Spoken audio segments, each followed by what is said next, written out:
நாள் நம்ம பார்த்துட்டு இருந்த வசனங்கள், சரியா, போதனைகள் நம்மளுடைய கிறிஸ்தவ வாழ்க்கைய நடைமுறையில எப்படி செயல்படுத்துறதுன்றது பத்தி, சரியா.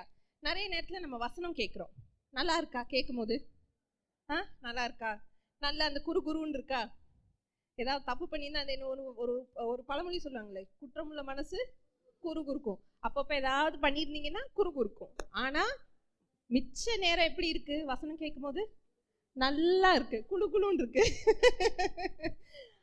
ஆனா இத நம்ம கேட்டுட்டு இந்த காதுல வாங்கி இந்த காதுல விட்டுட்டு போயிடக்கூடாது.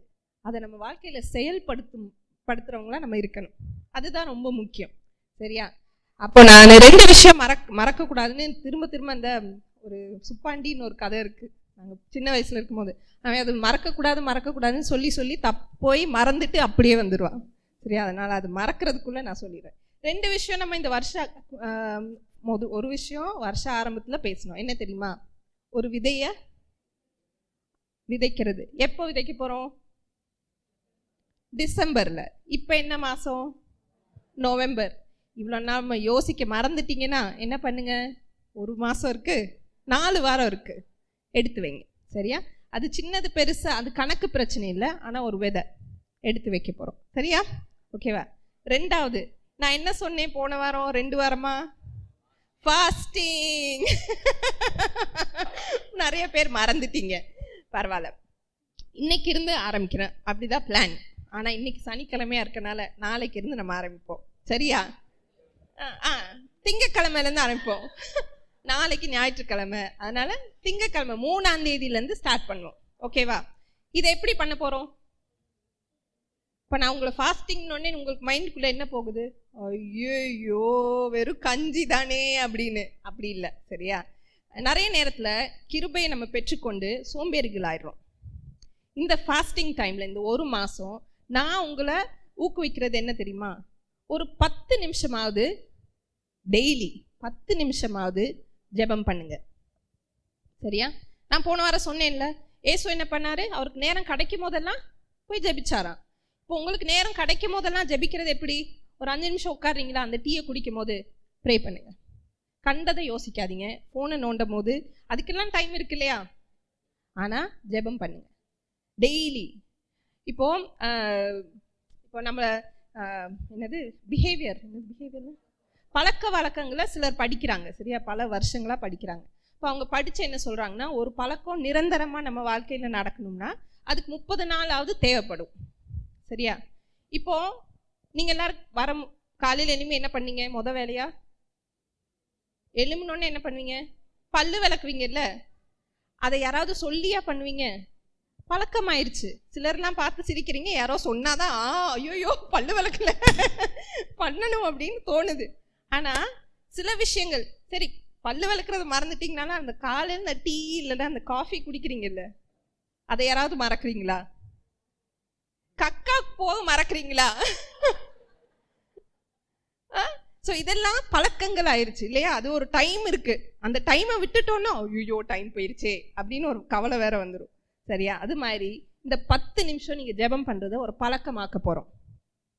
அதுக்கு என்ன பண்ணணும்? நீங்க அது டைரியில போட்டு வைக்கிறீங்களோ இல்லை ஒரு அலாம் வச்சுக்கிட்டீங்கனாலும் ஒரு டைம் வச்சு, சரியா, அலாம் வச்சு ப்ரே ஃபார் 10 minutes அப்படின்னு ஒரு அலாம் வச்சுக்கோங்க. ஏன் இதை சொல்றேன்னா, நம்ம சும்மா ஒரு ஃபாஸ்ட் அப்படின்னு பண்ணிடக்கூடாது, ஏதாவது ஒரு நோக்கமா பண்ண போறோம், okay. we should keep an intention. அப்புறம் இது என்ன மாதிரி ஃபாஸ்ட்னா, எல்லாருக்கும் இது கட்டாயம் இல்லை. தயவுசெய்து உங்களுக்கு சுகரெல்லாம் இருந்தால் தயவுசெய்து சாப்பிடுங்க, மருந்து எடுங்க.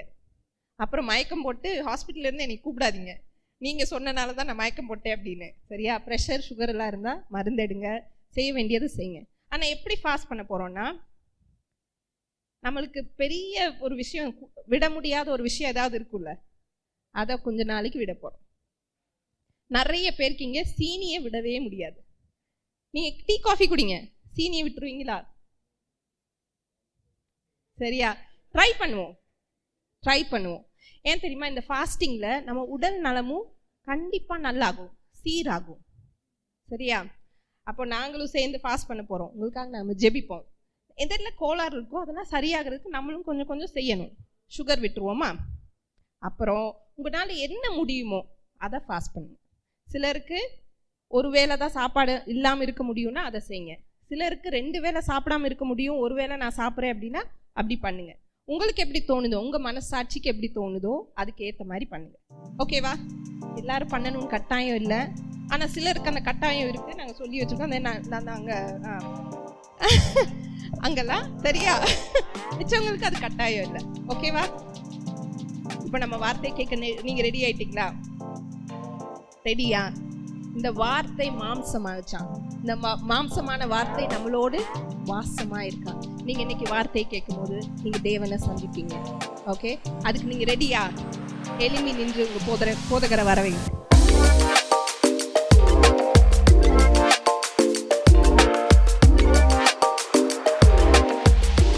கொஞ்சம் கவனமா கவனிக்கிறீங்களா?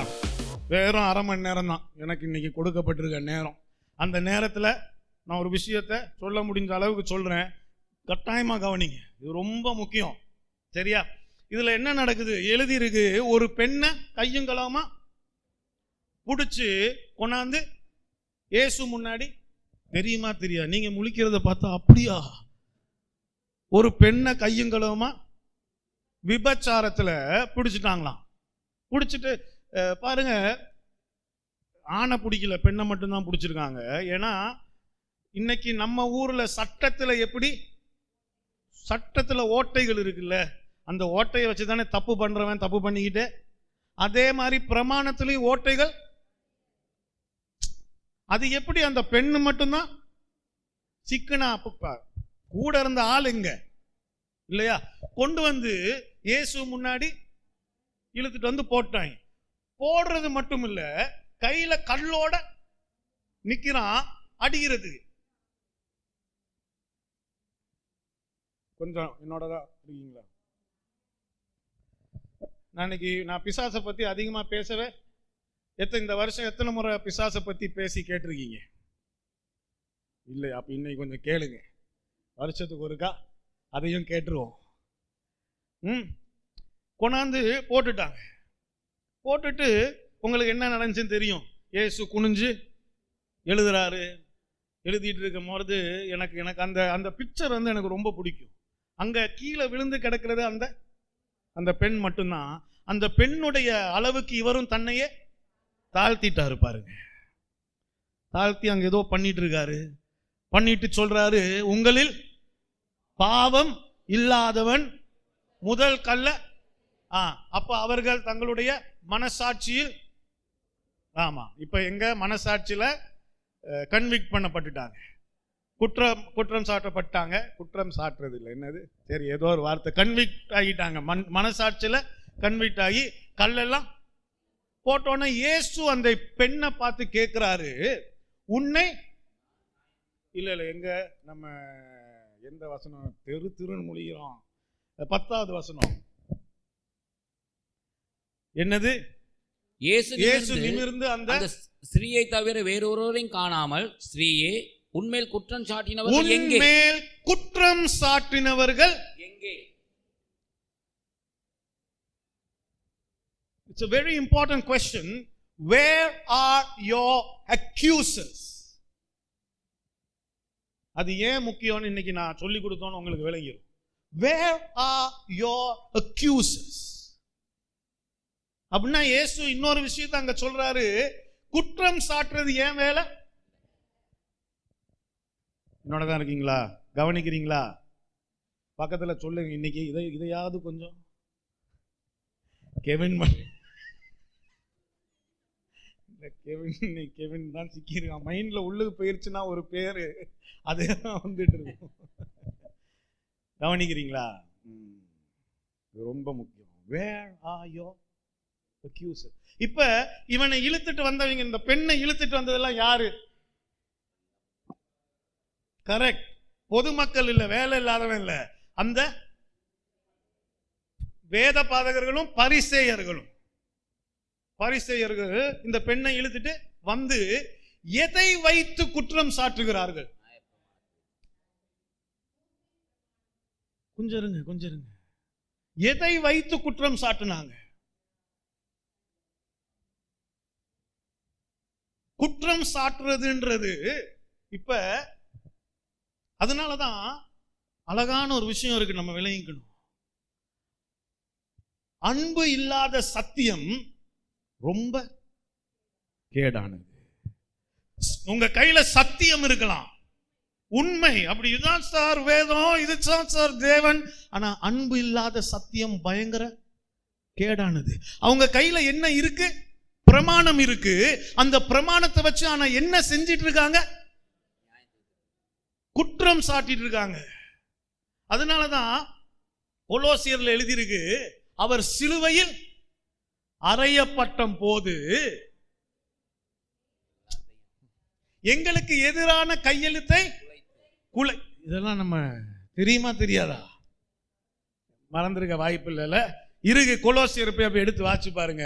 நமக்கு எதிரான கையெழுத்தை குலைத்து அதை நடுவில் இராதபடி எடுத்து சிலுவையில் அதை ஆணி அடிச்சார். எதை? அந்த பிரமாணத்தை எடுத்து அவர் சிலுவையில அறையப்பட்ட விஷயங்கள்ல அறையப்பட்டது ஒண்ணு அதுதான். ஏன் அது அங்க அறையப்பட்டுச்சுன்னா, அடுத்த வசனம் சொல்லுது, ஏன்னா துரைத்தனங்களும் அதிகாரங்களும் அதைத்தான் கையில ஆயுதமா வச்சிருந்தாங்களாம்.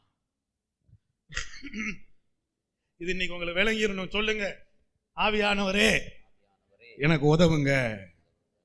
இந்த வார்த்தை இன்னைக்கு விளங்கிடணும். என்னத்தை?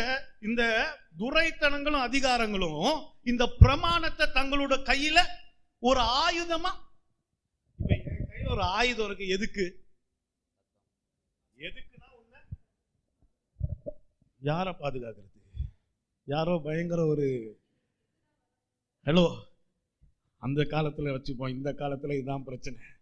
அந்த காலத்துல உங்க கையில ஒரு கத்தி இருக்கு, எதுக்கு வச்சிட்டு இருக்கீங்க? உங்களுக்கு எதிராக இருக்கிறவன. அப்ப துரைத்தனங்களும் அதிகாரங்களும் தங்களோட கையில வச்சிருந்தது, ஆயுதமா வச்சிருந்தது பிரமாணத்தை தான் கையில வச்சிருந்தாங்களாம். அப்ப பிரமாணத்தை வச்சு உங்களை அப்ப அதை வச்சு என்ன பண்ணிருக்காங்க? எப்படி அட்டாக் பண்ணிருக்காங்க? பிரமாணத்தை தான் வச்சுக்கிட்டு எப்படி உங்களை அட்டாக் பண்ணாங்க? குற்றம் சாற்றி. அப்படின்னா அது ஏன் இன்னைக்கு நீங்க விளங்கிக்கணும். என்னோட தான் இருக்கீங்களா? அதனாலதான் இயேசு ரொம்ப தெளிவா சொல்றாரு, நான் உன்னை, உங்களுக்கு எல்லாம் வசனம் காட்டினாதான் விளங்கும்னு நினைக்கிறேன். நானா பேசிட்டு போனா யோவான் 5:45 எடுங்க சீக்கிரமா. யோவான் 5:45 என்ன எழுதியிருக்கு? எல்லாரும் கொஞ்சம் இதை வாசிங்க. என்ன எழுதியிருக்கு? பிதாவினிடத்தில் நான் உங்கள் மேல் குற்றம் சாட்டுவேன் என்று நினையாதிருங்கள். பிதாவினிடத்தில் நான் உங்கள் மேல் குற்றம் சாட்டுவேன் என்று நினையாதிருங்கள். நீங்கள் நம்புகிற மோசையே உங்கள் மேல் குற்றம் சாட்டுவான்.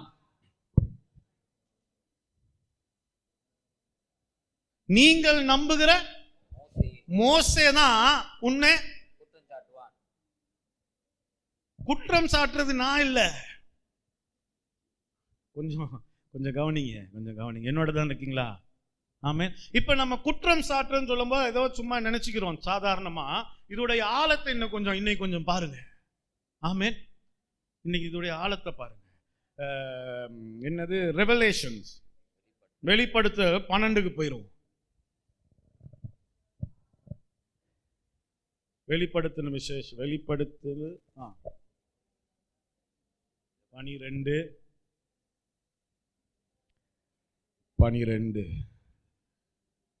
எடுத்துட்டீங்களா?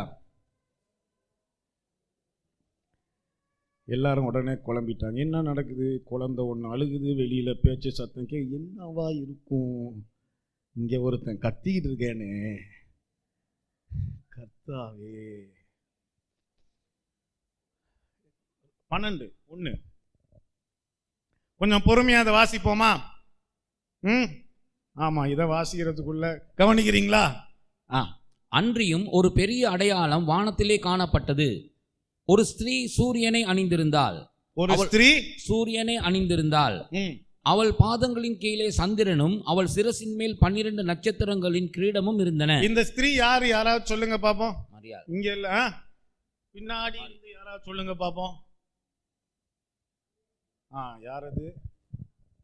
அங்க இருந்து ஒரு அம்மா சொல்லிட்டாங்க. இது யாரை பத்தி எழுதியிருக்கு கொஞ்சம் பாருங்க. அவள் கர்ப்பவதியாயிருந்து பிரசவ வேதனை அடைந்து பிள்ளை பெறும்படி வருத்தப்பட்டு அலறினாள். அப்பொழுது வேறொரு அடையாளம் வானத்திலே காணப்பட்டது.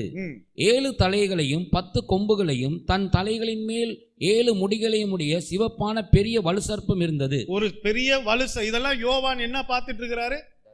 ஒரு தரிசனமா பார்த்துட்டு இருக்கிறாரு. அதன் வால் வானத்தின் நட்சத்திரங்களில் 1/3 பங்கை இழுத்து அவைகளை பூமியிலே விழத்தள்ளிற்று. பிரசவ வேதனைப்படுகிற அந்த ஸ்திரீ பிள்ளை பெற்றவுடனே அவளுடைய பிள்ளையை பட்சித்து போடும்படிக்கு அந்த வலு சர்ப்பம் அவளுக்கு முன்பாக நின்றது. சகல ஜாதிகளையும் இரும்பு கோலால் ஆளுகை செய்யும் ஆண் பிள்ளையை அவள் பெற்றாள். என்னத்த? சகல ஜனங்களையும் இரும்பு கோலால் ஆளுகை செய்யும் ஆண் பிள்ளையை அவள் பெற்றாள். அவளுடைய பிள்ளை தேவனிடத்திற்கும் அவருடைய சிங்காசனிடத்திற்கும் எடுத்துக்கொள்ளப்பட்டது. ஸ்திரீயானவள் வனாந்தரத்துக்கு ஓடி போனாள். வனாந்தரத்துக்கு ஓடி போனாள். இதெல்லாம் நடந்த ஞாபகம் இருக்கா? குழந்தை பிறந்தோன்னா எங்க ஓட வேண்டி இருந்துச்சு? எத்தனை வருஷத்துக்கு போயிருந்தா மரியாள் குழந்தையோட? 3.5 வருஷம். கரெக்ட். இதெல்லாம் தெரிஞ்சுக்கங்க, இல்லாட்டி வாட்சி படிச்சிங்க. இங்க பாருங்க, அதான் கரெக்டா எழுதி இருக்கு. என்ன கணக்கு இருக்கு? ஸ்ரீயானவள் வனாந்தரத்துக்கு ஓடி போனாள். அங்கே 1260 நாள் அளவும் அவளை போஷிப்பதற்காக தேவனால் வருஷம். அது என்ன கணக்குன்னு பாத்தீங்கன்னா 3.5 வருஷம். தேவனால் ஆயத்தம் பண்ணப்பட்ட இடம் அவளுக்கு உண்டாயிருந்தது. இந்த நேரத்துல என்ன நடந்துட்டு இருக்கு? இது நடந்துட்டு இருக்கு. அதே நேரத்துல வானத்துல என்ன நடந்துட்டு இருக்கு? கொஞ்சம் இருங்க. இப்ப வானத்துல, சரி இத வாசிச்சு. வானத்திலே யுத்தம் உண்டாயிற்று. மிகாவேலும் அவனை சேர்ந்த தூதர்களும் வலு சர்ப்பத்தோட யுத்தம் பண்ணினார்கள். வலு சர்ப்பமும் அதை சேர்ந்த தூதரும் யுத்தம் பண்ணியும் ஜெயம் கொள்ளவில்லை. வானத்தில் அவர்கள் இருந்த இடமும் காணப்படாமற் போயிற்று. உலகமனைத்தையும் மோசம் போக்குகிற பிசாசு என்னும் சாத்தான் என்னும் சொல்லப்பட்ட பழைய பாம்பாகி பெரிய வலு சர்ப்பம் தள்ளப்பட்டது. அது பூமியிலே விழத்தள்ளப்பட்டது. அதனோட கூட அதை சேர்ந்த தூதரும் தள்ளப்பட்டார்கள். அப்பொழுது வானத்திலே ஒரு பெரிய சத்தம் உண்டாகி, கொஞ்சம் கேளுங்க, இது கொஞ்சம் இருங்க, இது கொஞ்சம் புரிஞ்சுக்கிறதுக்கு. பிசாசானவன் வானத்திலிருந்து தள்ளப்பட்டோன ஒரு சத்தம். என்னது இந்த சத்தம்? இதோ அப்பொழுது வானத்தில் ஒரு பெரிய சத்தம் உண்டாகி, இப்பொழுது ரட்சிப்பும் வல்லமையும் நமது தேவனுடைய ராஜ்யமும் அவருடைய கிறிஸ்துவின் அதிகாரமும் உண்டாயிருக்கிறது. கொஞ்சம் இருங்க அப்பா, இதெல்லாம் நம்ம யோசிக்க மாட்டோம்ல. பிசாசானவன் முதலாவது இதை நீங்க விளங்கிக்கணும். இப்ப யோபுடைய புத்தகத்தை வச்சு இதை நம்ம விளங்கிக்கலாம். என்னது அதுக்கு மேல இருக்கு. அதெல்லாம் நான் சொன்னேன்னா நீங்க போயிருவீங்க. அதனாலதான் யோபை மட்டும் சொல்றேன். யோபுடைய கதையில பிசாசு எங்க இருக்கிறான்? தேவனுடைய பிரசன்னத்துல இருந்து என்ன பண்ணிட்டு இருக்கிறான்? குற்றம் சாட்டிட்டு இருக்கான். என்ன சொல்றான் யோபை பத்தி?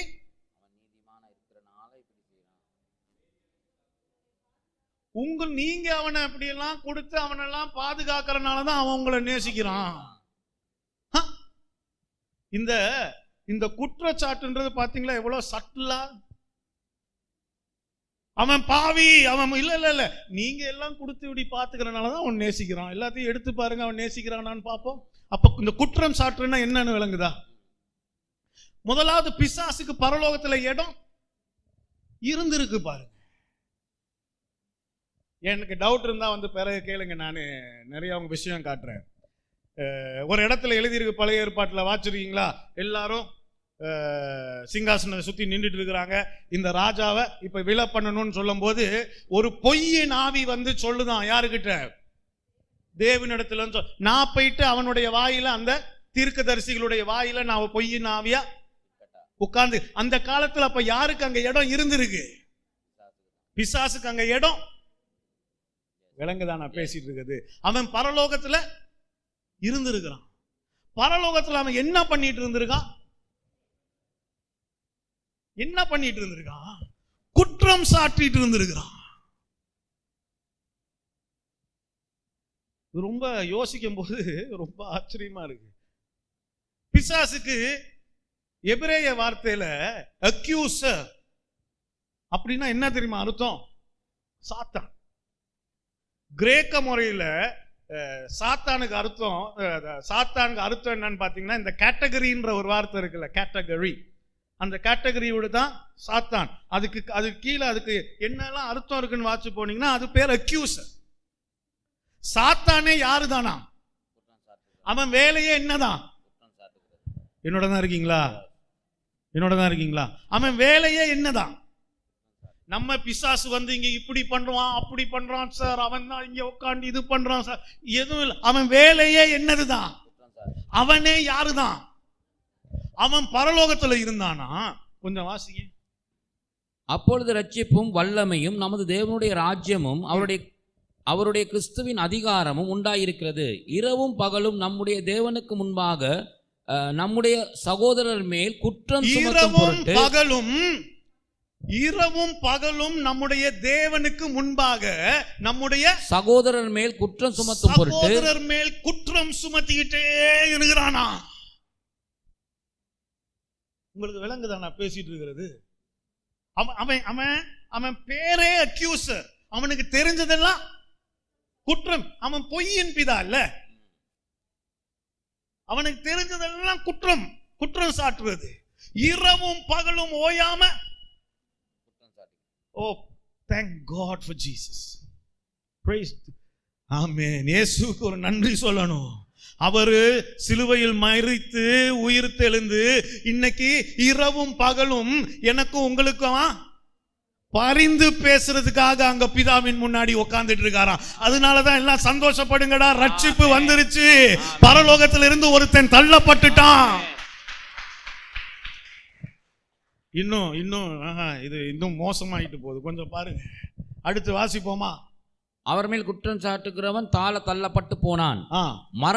மரணம் நேரிடுகிறதா இருந்தாலும் அதற்கு தப்பும்படி தங்கள் ஜீவனையும் பாராமல் ஆட்டுக்குட்டியின் இரத்தத்தினாலும் தங்கள் சாட்சியின் வசனத்தினாலும் அவனை ஜெயித்தார்கள். ஆகையால் பரலோகங்களே, அவைகளில் வாசமாய் இருக்கிறவர்களே களி கூறுங்கள். பரலோகங்களே, அவைகளில் வாசமாய் இருக்கிறவர்களே களி கூறுங்கள். இருங்க, இதை விளங்கிக்கலாம். பூமியிலும் சமுத்திரத்திலும் குடியிருக்கிறவர்களே ஐயோ. பூமியிலும் சமுத்திரத்திலும் குடியிருக்கிறவர்களே ஐயோ. பிசாசானவன் தனக்கு கொஞ்ச காலம் மாத்திரம் உண்டென்று அறிந்து மிகுந்த கோபம் கொண்டு உங்களிடத்தில் இறங்கினபடியால் உங்களுக்கு ஆபத்து வரும் என்று சொல்ல கேட்டேன். அவன் எங்க தள்ளப்பட்டுட்டான் பரலோகத்திலிருந்து? இது ஆங்கிலத்துல, இங்கிலீஷ்ல கொஞ்சம் காட்டுங்களேன். Therefore rejoice, O heavens, and you who dwell in them. அப்புறம் என்னது? Woe to the inhabitants of the earth and the sea, for the devil has come down to you. Hello.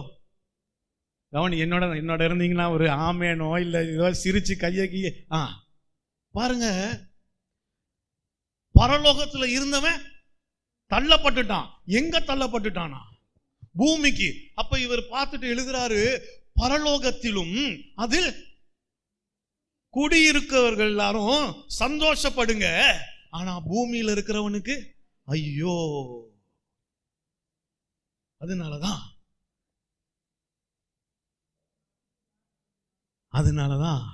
வார்த்தை மாம்சமாகி, இதெல்லாம் நடந்துட்டு இருக்க நேரத்துல வார்த்தை மாம்சமாகி பூமிக்கு வந்து சிலுவைக்கு போய், எபேசியர் 2வது அதிகாரத்தில் எழுதியிருக்கு, மரித்தவர்களாய் இருந்த எங்களை உயிர்ப்பித்து அவருடனே கூட உயர்த்தி பரலோகத்திலே தேவனுடைய வலது பாசத்துல உட்கார வச்சிருக்காராம். அதனால பரலோகத்தில் இருக்கிறவர்கள், பரலோகத்திற்கு உண்டானவர்கள் சந்தோஷப்படுங்க. ஆனா பூமியில இன்னும் விளங்குனா ஒரு ஆமென் சொல்லுங்களேன். அப்படின்னா அவனை பூமியில தள்ளப்படுற அதே நேரத்துல உங்களை எங்க உயர்த்திட்டாரு?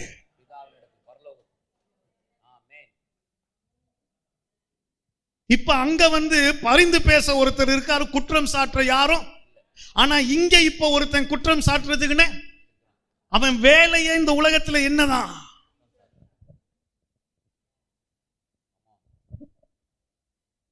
ஹலோ. அதனால பூமியில உள்ளவர்களே, நீங்களாம் இப்ப உங்களுக்கு ஐயோ. அப்ப இந்த குற்றம் சாட்டுறதுனாலே யாரு?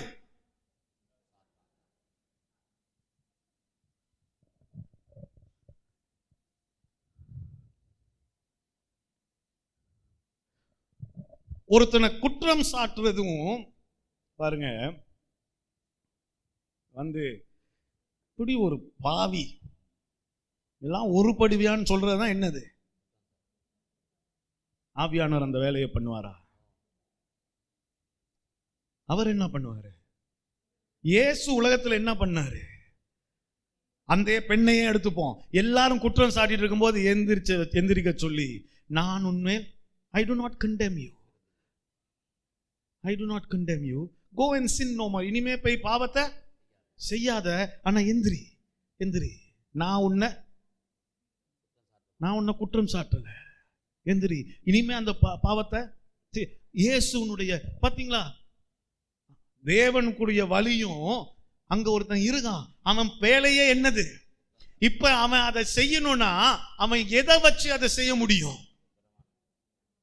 உங்களை என்னத்தை வச்சு குற்றம் சாட்ட முடியும்?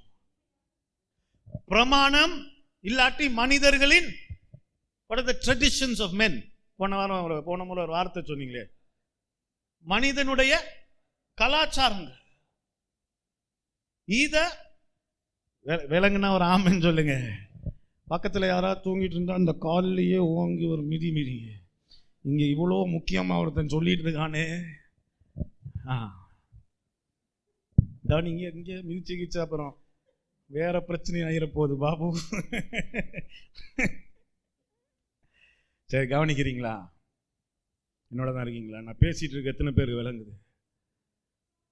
குற்றம் சாட்டுதல்ன்றத ஒருத்தன் எப்படி உங்ககிட்ட கொண்டு வரான்? குற்றம் சாட்டுறான் எதை வச்சு? இன்னைக்கு உலகமே எதுலதான் ஓடிட்டு இருக்கு?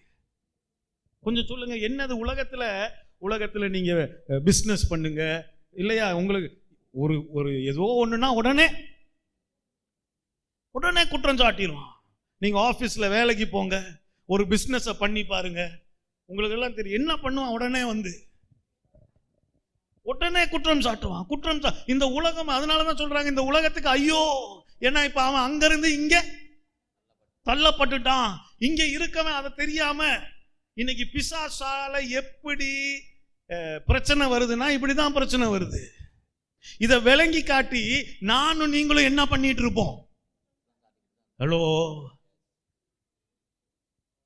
பாத்தியா சுத்திக்கிட்டீங்க வந்துட்டாரு, பாத்தி இப்படிதான் பண்ணுவாருன்னு எனக்கு தெரியும். நானும் நீங்களும் அப்ப என்னத்தை பண்ணிட்டு இருப்போம்? இதை ஒழுங்கா விளையிக்கலனா குற்றம் சாட்டிட்டு இருப்போம். கொஞ்சம் பிராக்டிக்கலா யோசிப்போமா? நடைமுறையா அதை தானே படிச்சுட்டு இருக்கோம். நடைமுறை வாழ்க்கைக்கு. இப்ப எங்களுடைய வீட்டுல என்ன பண்ணிட்டு இருப்போம்? புருஷன், மனைவி, அம்மா, குழந்தை, அப்பா, பையன், என்ன நடந்துட்டு இருக்கு? சில நேரம் வெளியில சொல்லாட்டியும் வாயில சொல்லாட்டியும் மனசுக்குள்ள, சில நேரம் வாயை திறந்தாலே என்னதான் பண்ணிக்கிட்டே இருப்போம். என்னோட இது சீரியஸ் பிசினஸ். அப்படின்னா யாருக்கு இடத்தை திறந்து கொடுத்து யாரு மூலமா இதெல்லாம் நடந்துட்டு இருக்கு? அப்ப யாருடைய ஏவுதலுக்கு கீழே இப்ப நம்ம இருக்கிறோம்? தைரியமா ஒரு அம்மா சொல்லிட்டா, மற்றவங்க யாரும் அவங்க வாயை திறந்து விலங்குதான் நான் பேசிட்டு இருக்கிறது.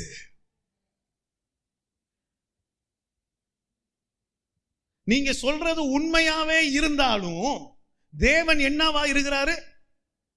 1 யோவான்ல எழுதி இருக்கு, அவர் அன்பாவே இருக்கிறாரு. அந்த உண்மையில் அந்த சத்தியத்துல அன்பு இல்லைன்னா அப்ப அது என்னதான் பண்ணிட்டு இருக்கு?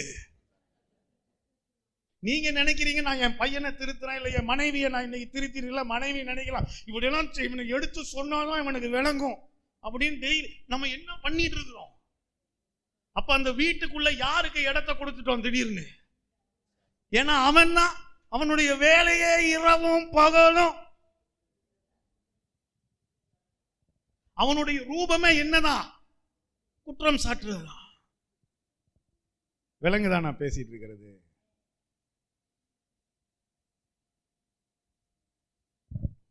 அதுக்குள்ள நேரம் ஆயிடுச்சு.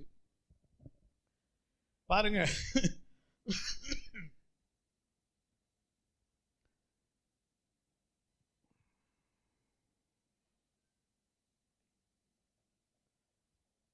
எனக்கு இந்த வசனம் ரொம்ப பிடிக்கும்.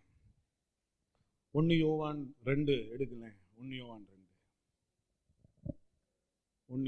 2 என்னோட சேர்ந்து வாசிக்கிறீங்களா? அதை எடுத்துட்டு அதுக்கு முன்னாடி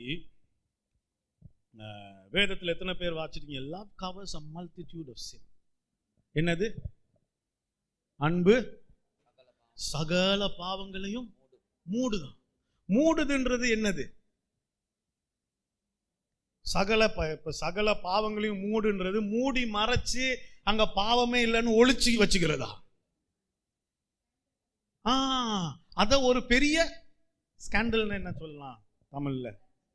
அதை ஒரு சர்ச்சையா மாற்றாம ஒருத்தனை எப்படி சரிப்படுத்துறது?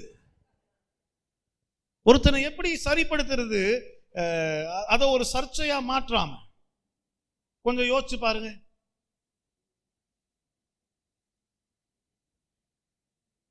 ஹலோ, இந்த இப்ப எனக்கு இந்த பிக் பாஸுக்கும் ஒரு எனக்கு அது மேல ஒரு கோபமோ அதெல்லாம் இல்லை. ஒரு எக்ஸாம்பிளுக்கு யோசிச்சேன். அதுதான் வந்துச்சு. அங்க நடக்கிற ஒரு சின்ன சண்டையும் 10 கேமரால 10 ஆங்கிள் காட்டி அதை குற்றம் சாட்டி அதை ஒரு சர்ச்சையா மாத்திட்டா அதை ஒரு 10,000 பேர் பார்ப்பான். அவ்வளவுதானே, சிம்பிள். மீடியா இதெல்லாம் நம்மளும் என்னதான் பண்ணிட்டு இருக்கிறோம். நான் இவன் மேல ஒரு குறைய கண்டுட்டேன். அப்பப்ப கண்டுருவேன். அப்பப்ப இல்லை, அடிக்கடி எதையோ.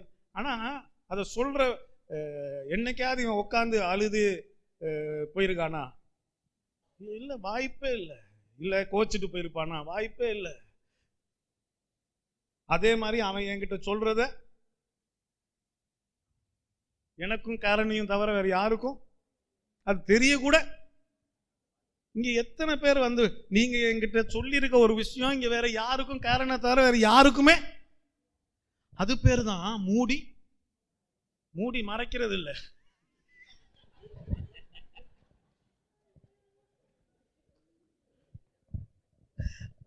அது பேர் தான் வேதத்தில் எழுதியிருக்கு. என்னது? அன்பு பாவத்தை மூடும். மூடி மறைக்கல, சர்ச்சை உண்டு பண்ணாம இவனை எப்படி சரிப்படுத்துறது? விளங்குதா? வேதத்தில் எழுதியிருக்கு, நோவா 40 நாள் வெள்ளத்துக்கு அப்புறம் படகுல இருந்து 40 பாடங்கள்ல இருந்து இறங்கினாராம். திராட்சை ரசத்தை நட்டாராம், அது முளைச்சுட்டான். அதுல இருந்து திராட்சை ரசத்தை பண்ணாராம், கிரேப் ஜூஸ் பண்ணி குடிச்சிட்டு மல்லாக்கா படுத்திருக்காராம், துணியை காணாம.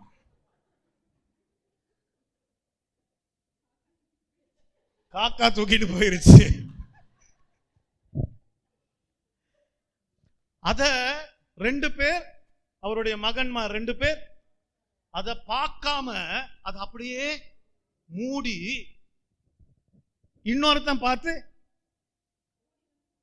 சிரிச்சிட்டு போய் மற்றவங்க எல்லாம் என்ன சொல்றானா, அங்க பாரு அவன் பண்ணி. அதுதான் அந்த குற்றம் சாட்டுறது. அந்த மகனுக்கு என்னாச்சு? இல்ல அவனுக்கு என்னாச்சு? கடைசியில் சபிக்கப்பட்ட அந்த அவனுடைய சந்ததியே சபிக்கப்பட்டு போயிருச்சு. உங்களுக்கு விளங்குதா? இன்னைக்கு பாபு மேல நான் ஒரு குறைய கண்டுட்டேன்னா முதல்ல அதை நான் என்ன பண்ணணும்? அது வந்து இப்ப பின்னாடி இருக்கிற நவீனுக்கு தெரியணும்ன்ற அவசியமே பண்ணிட்டு, பாபு இது வேண்டாம், நம்ம இதை மாத்தி இப்படி செய்யலாமே, இப்படி செஞ்சு பார்ப்போமே, இந்த வழி சரியான வழி மாதிரி எனக்கு எவ்வளவு ஈஸி பாத்தீங்களா? அததான் பிசாசு பண்ண விடாம தடுப்பான்.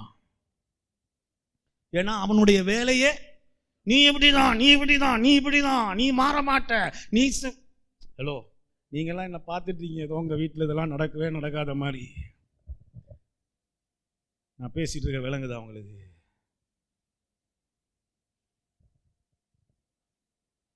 மறந்துடாதீங்க, அன்பு சகல, சும்மா இல்ல, சகல பாவங்களையும் மூடுதான். விளங்குதா? ஒரு வார்த்தை இருக்கு, ஒரு வசனம் இருக்கு, எங்க பார்க்குறேன், கண்டுபிடிக்க முடிஞ்சா சொல்றேன். I think it is Galatians 6:1. Galatians 6:1 எடுங்க, அதுக்கப்புறம் இங்கே வருவோம். 1 யோவான் 2க்கு அப்புறம் வருவோம். Galatians 6:1. நேரம் முடியுது, அதனால டப்புன்னு என்ன எழுதியிருக்கு பாருங்க. எங்களுடைய வேலை Galatians கண்டுபிடிச்சாச்சா? என்ன எழுதியிருக்கு? ஒருத்தன், எவனா ஒருத்தன் குற்றத்துல அகப்பட்டாடா என்ன பண்ணணும்? உடனே குற்றம் சாற்றி அது எல்லாத்துக்கும் ஃபேஸ்புக்கில் போட்டு, அப்பதான் தூக்கம் வருது சார். இந்த பாபுவை பத்தி 2 வரி எழுதலனா, 2 கிழிச்சு விடலனா எனக்கு தூக்கமே வராது. அத பண்ற முக்காவாசி பேர் யாரு தெரியுமா? கிறிஸ்தவர்கள் தான். எதை வச்சுட்டு பண்ணுவாங்க தெரியுமா? முதலாவது முழுக்க ஒரு அறிவு இருக்காது. ஏதோ 4 வசனத்தை எங்கேயோ இருந்து எடுத்து அந்த பிரமாணமா அதை கையில எடுத்து அவனை வச்சு குத்தி சதி பண்ணி பாபுவ ரத்த கோலத்துல படுக்க விட்டு. விளங்குதான் நான் பேசிட்டு இருக்கிறது? இங்க ஒண்ணு எழுதி இருக்கு பாருங்க. சகோதரர் ஒருவன் யாதொரு குற்றத்தில் அகப்பட்டால் ஆவிக்குரியவர்கள். அங்கே முதலாவது நீங்க யாரு? ஆவிக்குரியவர்கள், மாம்சத்துக்குரியவர்கள் அல்ல, இந்த உலகத்துக்குரியவர்கள் அல்ல, பிசாசுக்குரியவர்கள் அல்ல, ஆவிக்குரியவர்கள் ஆகிய நீங்கள் சாந்தமுள்ள ஆவியோடு அப்படிப்பட்டவனை சீர்பொருந்த பண்ணுங்கள். அவனை குற்றம் சாற்றி அவனை உலகத்துக்கு காட்டாம நீ எப்படி, என்ன ஆவி உள்ளவனாய்? சாந்தமுள்ள ஆவி உள்ளவனாய் அவனை சரிப்படுத்து. இதுதான் நம்ம கொடுக்கப்பட்டிருக்க வேலை. பாருங்க, அஞ்சலோ எப்படி, அவன் அப்படி, இவெல்லாம் ஒரு வேலையை உருப்படியா பண்றானா? இந்த பேட்டரியோ நெட்டம் இல்லையா? அதுதான் அடுத்து சொல்ல வரும் இல்லையா? ஆனா நான் அதை சொல்ற விதம் அது ரொம்ப வேற. சில நேரம் நான் சொல்றது அது என்ன சொல்லுவாங்க, அந்த வாழைப்பழத்துல இறக்குற மாதிரி இறக்கிட்டு போயிடுவேன். இருக்கணும், என்னத்தை சரியா சொல்லணும். You must know how to rightly judge. சரியான பகுத்தறிவுல ஒரு ஜட்ஜ்மெண்ட் கட்டாயம். எல்லா விஷயத்துக்கும் ஒரு நியாயம் தேவை. அதை சரியா செய்யணும். அது குற்றம் சாட்டுறதின் மூலமா செய்ய முடியாது. விளங்குதா? இதை எங்க நீங்க போய் இதெல்லாம் எங்க பிராக்டிஸ் பண்ண போறீங்க? வீட்டுல பிராக்டிஸ் பண்ணீங்க. என்ன ஆவி? சாந்தமுள்ள. அப்படின்னா என்ன? அப்படி ஒரு வார்த்தையே நான் வாழ்க்கையில கேட்டது இல்லையே. இந்த சாந்தமுள்ள ஆவி என்னோடதான் இருக்கீங்களா? சாந்தமுள்ள ஆவி உடையவனாய் அவனை சீர்பொருந்த பண்ணுங்கள். ஆமென். சரி, என்னது? 1 கொரிந்தியர் 2வது அதிகாரம் வாசிச்சுட்டு முடிச்சிடலாம். 2 யோவான் 1 யோவான் 2 அதுதானே? என் பிள்ளைகளே, நீங்கள் செய்யாதபடிக்கு இவைகளை உங்களுக்கு எழுதுகிறேன். ஒருவன் பாவம் செய்வானானால் நீதிபரராகிய இயேசு கிறிஸ்து நமக்காக பிதாவினிடத்தில் பரிந்து பேசுகிறவராய் இருக்கிறார். என்னது? ஐயோ, அப்படின்னா என்ன வேணாலும் பண்ணுங்கன்னா நான் சொல்லல. ஆனா இது வேதத்துல எழுதி இருக்கு. அதை நான் காட்டாம இருக்கவும் முடியல. ஒருவன் பாவம் செய்வானானால் அவனை குற்றம் சாட்டுறதுக்காக யாரும் இல்ல. அவனை நீதிபரராகிய கிறிஸ்து நமக்காக பிதாவினிடத்தில். யாராகிய கிறிஸ்து? நீதிபரராகிய நீதிபரராகிய அப்படின்னா the perfect judge. The perfect advocate. The perfect advocate அவனை குற்றம் சாட்டாமல் தேவனுக்கு முன்பாக அவனுக்காக பரிந்து பேசிட்டு இருக்கிறாரா. நானும் நீங்களும் ஒரு பாவியை பார்த்தா என்ன பண்றோம்ன்றத என்னுடைய கேள்வி. எங்களுக்கு பிடிக்காத ஒரு விஷயத்தை பார்த்தா அதை எப்படி நம்ம how are we doing that? அது ஆங்கிலத்துல காட்டுங்க. My little children, these things I write to you so that you may not sin. அது ரொம்ப முக்கியம் இல்லையா? பாவம் பண்ணாத நீ. நாங்க பாவத்துக்கு அடிமை இல்லை, இப்போ நாங்க நீதிக்கு அடிமைகளா இருக்கிறோம். We are slaves of righteousness. காலையில் எழும்போது என்ன நல்லது செய்யணும்னு தான் யோசித்து எழும்புறோம்.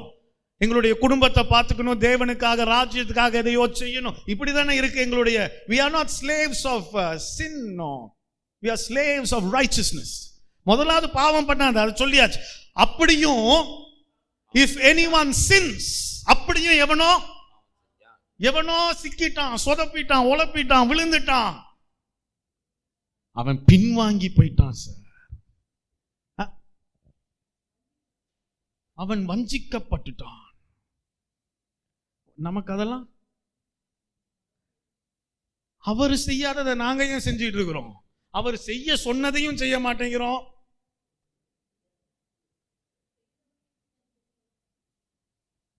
என்ன எழுதியிருக்கு? அத தமிழ்ல காட்டுங்க, தமிழ் காட்டுங்க.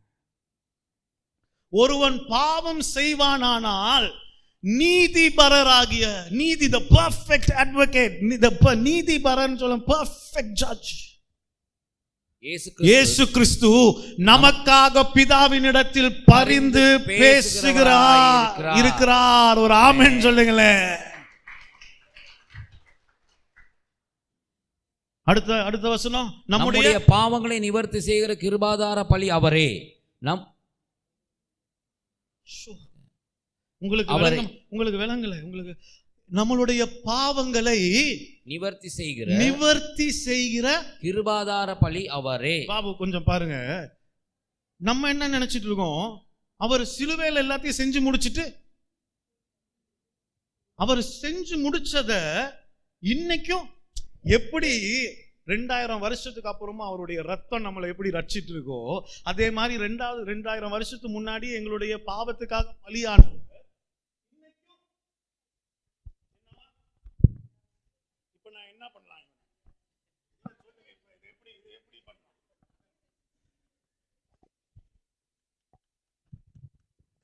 விளங்குதா? ஆனா அதை செய்யாம இதுதான் படிச்சு கொடுத்துட்டு இருக்கேன். எல்லாத்துக்கும் தேவனும் உதவி பண்ணிட்டு இருக்கிறாரு. விளங்குதில்ல நான் பேசிட்டு இருக்கிறது? கொஞ்சம் பாருங்க, இதை நீங்க நல்லா விளங்கணும். நம்முடைய பாவங்களை நிவர்த்தி செய்கிற கிருபாதார பலி அவரே. பலியாக இருந்தார் இல்ல, இப்பவும் அவரே. 2000 வருஷத்துக்கு முன்னாடி செஞ்சு முடிச்ச ஏதோ ஒரு விஷயம் இன்னைக்கு ஏதோ அது, it's not some system, it's not some machine, அது ஒரு நபர் இன்னைக்கும் அதை தான் பண்ணிட்டு இருக்கிறாரா. நம்முடைய பாவங்களை நிவர்த்தி செய்கிற கிருபாதார பலி அவரே. நம்முடைய பாவங்களை மாத்திரம் அல்ல, சர்வ லோகத்தின் பாவங்களையும் நிவர்த்தி செய்கிற பலியாய் இருக்கிறார். அப்படிப்பட்டவர் அப்ப என்ன பண்ணிட்டு இருக்கிறாராம்? தேவன் முன்னாடி நின்று. அப்போ உங்க பாவம் அப்படியே எழும்பும் போது அதுக்கு மேல இவர் எழும்பி, இதுக்காக தானே நான் மரிச்சேன், இதுக்காக தானே என்னுடைய ரத்தத்தையே நானு, ஒரு ஆமென் சொல்ல மாட்டேன்றீங்களே. அப்ப அதனாலதான் ரெவலேஷன், அது வெளிப்படுத்தினல் 12 எழுதியிருக்கு, இந்த அக்யூசர் இருக்கான்ல, இந்த குற்றம் சாட்டுறவனை நம்ம எப்படி மேற்கொள்றோமா? அவருடைய இரத்தத்தினாலும் அதன் மூலமா நம்ம வாயிலிருந்து வர சாட்சியினாலும். ஒரு ஆமென் சொல்லுங்க. விலங்குதான் நான் பேசிட்டு இருக்கிறது. ஆமா. அப்ப வெளியில போயிட்டு என்ன பத்தி பேசியெல்லாம் டைம் வேஸ்ட் பண்ணாதீங்க. இவர் இப்படிப்பட்டவர், அவர் அப்படிப்பட்டவர், இவர் இப்படி பண்ணிட்டாரு, அவர் அப்படி. Don't waste your time. God is advocating for me. Why are you wasting your time? நல்லதா இருக்கீங்களா? விளங்குதான் நீங்க பேசுறது. சரி, ஜெபிப்போம்.